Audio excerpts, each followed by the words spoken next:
What's going on, guys? Today we're back out in the shop trying to finish up the drive line here on the 68 C10 burnout truck. From the factory, this truck was originally an inline 6.3 on the tree, and I have converted it to a small block Chevy with a turbo 350 automatic transmission behind it.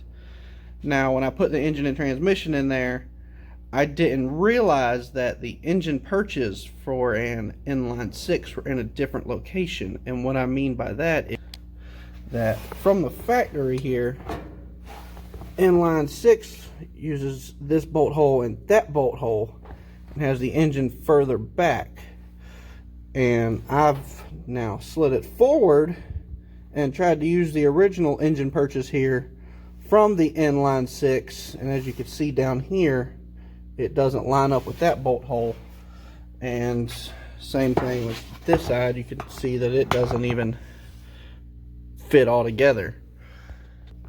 So I've purchased the right engine purchase, and now we're going to go ahead and swap those over, and we'll have the engine in the correct place. We can work on getting the transmission mounted where it's supposed to be, and then putting the drive shaft in. So let me get them swapped over and I'll be right back with you guys. Alright guys, let me show you the difference here in the two engine purchase. So this here is the factory inline 6 engine perch. This is an OEM replica for a small block Chevy. As you can see, as far as the bolt holes go, those are about straight up and down with each other. As this here is offset, it's got more of a twist to it. It allows it to bring the engine more further forward, and it'll put the engine in the right place. And after we get done with that, we can proceed with wiring. So now let me finish getting this side on and see how she sits. Alright, engine perches have been replaced. Went ahead and installed the transmission mount and the drive shaft. But doing that, I run into another problem. So let's take y'all up underneath the truck here, show y'all what I'm talking about. Here we got the slip yoke for the drive shaft, and as we can see, the drive shaft is too short. So it's the drive shaft that came with the truck, and being that the truck already had headers and been converted to an automatic column, figured someone already had a V8 in it before, but as I can see, that was wrong. So now we're gonna have to take the drive shaft back out, have it lengthened, but in the meantime we will go ahead and start on the transmission cooler lines.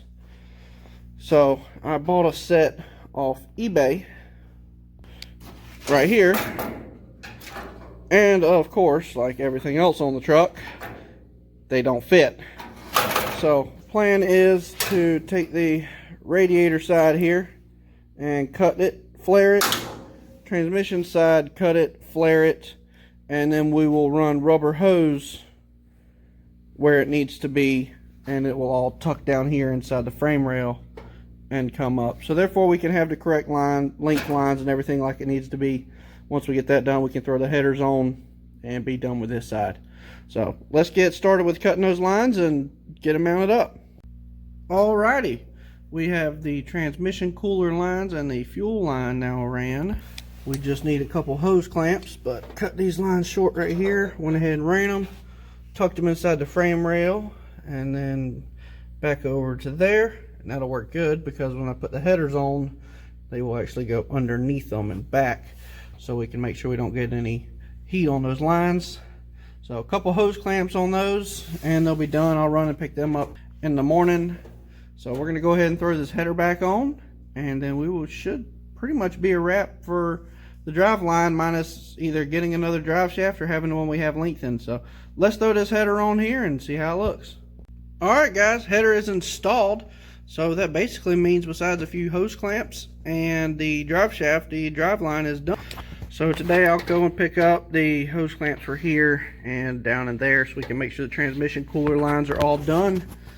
So hopefully on the next episode we can get all the wiring for the distributor and everything ran from the starter. It's already got the cables on it, just need to put it in the battery, in a battery tray, and then this thing will be ready to run. So y'all make sure to stay tuned and subscribe, because November 20th this thing will be making an 8-hour drive down to Bradenton, Florida for the CLEETUS and cars on the 21st. We're going to stop in Orlando, stay there, and then go to Bradenton the next day. and it's going to be quite the adventure. So y'all make sure to subscribe so you can watch it, and thank y'all and have a blessed day.